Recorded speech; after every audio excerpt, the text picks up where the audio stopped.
শবে বরাতের রাতে আমাদের দেশে অনেক ভাইয়েরা, অনেক মা বোনেরা বিশেষ একটা নামাজ পড়ে থাকে। সেটার নাম হলো সালাতুত তাসবিহ। যে নামাজের ভিতরে 300 বার দোয়া পাঠ করতে হয়। তো এই নামাজটা আমাদের অনেকেরই খটকা লাগে, প্যাঁচ লেগে যায়। আজকের ভিডিওতে আমি খুবই সহজ সুন্দরভাবে এই নামাজটার সম্পূর্ণ নিয়মটা শিখিয়ে দিব। ধৈর্য ধরে ভিডিওটা শেষ পর্যন্ত দেখতে থাকুন, ইনশাআল্লাহ ভালো কিছু শিখতে পারবেন। ছোট্ট একটা রিকোয়েস্ট থাকবে, এমন সুন্দর সুন্দর ইসলামিক ভিডিওগুলো নিয়মিত পেতে দয়া করে এই চ্যানেলটি সাবস্ক্রাইব করে বা পেজটি লাইক ও ফলো দিয়ে সাথে থাকবেন। তো প্রিয় ভাই, সালাতুত তাসবিহ নামাজটা, এই নামাজের ভিতরে প্রত্যেক রাকাতে 75 বার একটা দোয়া পাঠ করতে হয়। যেই দোয়াটা 4 রাকাতে মোট 300 বার পাঠ করতে হয়। তা আমাদের অনেকেরই খটকা থাকে, খেয়াল থাকে না, নিয়মটা মনে থাকে না। আজকের ভিডিওতে খুবই সহজ এবং সুন্দরভাবে নিয়মটা আপনাদেরকে বলে দিব। প্রথমে আসুন আমরা জেনে নেই এই সালাতুত তাসবিহ নামাজের ফজিলত কত বেশি। আল্লাহ রাসূল সাল্লাল্লাহু আলাইহি ওয়াসাল্লাম তার চাচা আব্দুল্লাহ ইবনে আব্বাস রাদিয়াল্লাহু তাআলা আনহুকে বলেছিলেন যে, হে চাচা, এই সালাতুত তাসবিহ নামাজটা আপনি প্রত্যেক দিন পড়েন। যদি না হয় সপ্তাহে পড়েন, যদি না পারেন মাসে পড়েন, যদি না পারেন বছরে পড়েন, যদি এটাও না পারেন জীবনে একবার হলেও এই নামাজটা আপনি পড়বেন। কেন? আল্লাহ রাসূল বলেন, যে ব্যক্তি এই নামাজটা আদায় করবে তার যত গুনাহ আছে, প্রকাশ্য গুনাহ, গোপন গুনাহ, ছোট গুনাহ, বড় গুনাহ, সগীরা, কাবীরা, ইচ্ছা অনিচ্ছায় যত ধরনের পাপ আছে, আল্লাহ তাআলা তার সব পাপ মাফ করে দিবে এই বিশেষ নামাজটা পড়ার দ্বারা। তো আসুন আমরা এখন সরাসরি জেনে নেই এই নামাজটা কোন নিয়মে পড়বেন। প্রিয় ভাই, সালাতুত তাসবিহ নামাজটা আপনাকে 4 রাকাত পড়তে হবে। তো এই 4 রাকাত নামাজে প্রথমে আপনি অন্যান্য নামাজের মতো নিয়ত করে নেবেন যে আমি এখন 4 রাকাত সালাতুত তাসবিহ নামাজ আদায় করতেছি, আল্লাহু আকবার। হাত বাঁধার পরে অন্যান্য নামাজের মতোই সানা পাঠ করবেন, আউযুবিল্লাহ বিসমিল্লাহ পড়ে সূরা ফাতিহা পড়বেন, সাথে অন্য যে কোনো একটা সূরা পাঠ করবেন।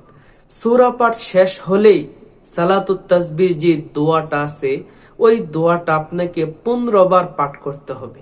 দোয়াটা হলো সুবহানাল্লাহি ওয়ালহামদুলিল্লাহি লা ইলাহা ইল্লাল্লাহু ওয়াল্লাহু আকবার। সূরা পাঠ শেষ হলে এই দোয়াটা 15 বার পরে তারপরে রুকুতে যাবেন। রুকুতে যাওয়ার পরে রুকুর তাসবিহগুলো পড়া শেষ হলে এই দোয়াটা আবার 10 বার পরে তারপর রুকু থেকে দাঁড়াবেন। রুকু থেকে দাঁড়ানোর পরে আবার এই দোয়াটা 10 বার পরে তারপর সিজদায় যাবেন।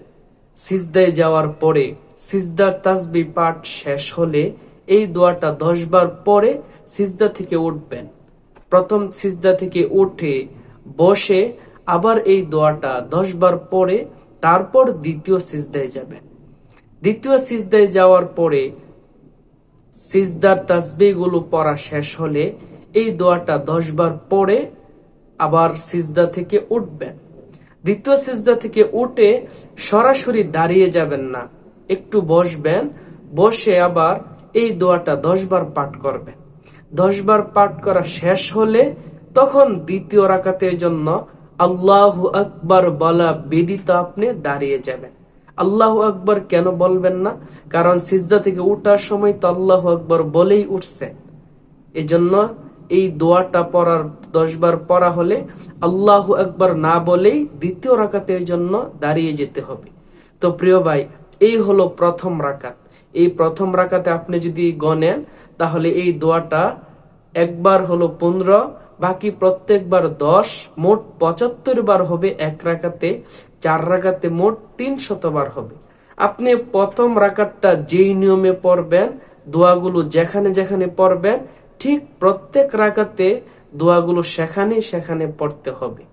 যখন প্রথম বৈঠক করবেন তো প্রথম বৈঠকে তাশাহুদ পড়ার আগে দোয়াটা 10 বার পরে নিবেন, তারপর তাশাহুদ পড়বেন। এমনই ভাবে যখন শেষ বৈঠকে বসবেন তখনও তাশাহুদ পড়ার আগে দোয়াটা 10 বার পরে নিবেন। তো প্রিয় ভাই, এই নিয়মেই প্রত্যেক রাকাতে পড়বেন। এইভাবে 4 রাকাত নামাজ আদায় করবেন, দোয়াটা মোট 300 বার হবে। তো প্রিয় ভাই, এই নিয়মে সালাতুত তাসবিহ নামাজটা আপনারা আদায় করতে পারবেন। ভিডিওটি যদি ভালো লাগে অবশ্যই একটা লাইক, কমেন্ট আর বেশি বেশি শেয়ার করবেন, যাতে আরো অনেক ভাই বোন উপকৃত হতে পারে ভিডিওটা দেখে। আর পরবর্তী এমন সুন্দর সুন্দর ইসলামিক ভিডিওগুলো পেতে দয়া করে এই চ্যানেলটি সাবস্ক্রাইব করে বা পেজটি লাইক ও ফলো দিয়ে সাথে থাকবেন।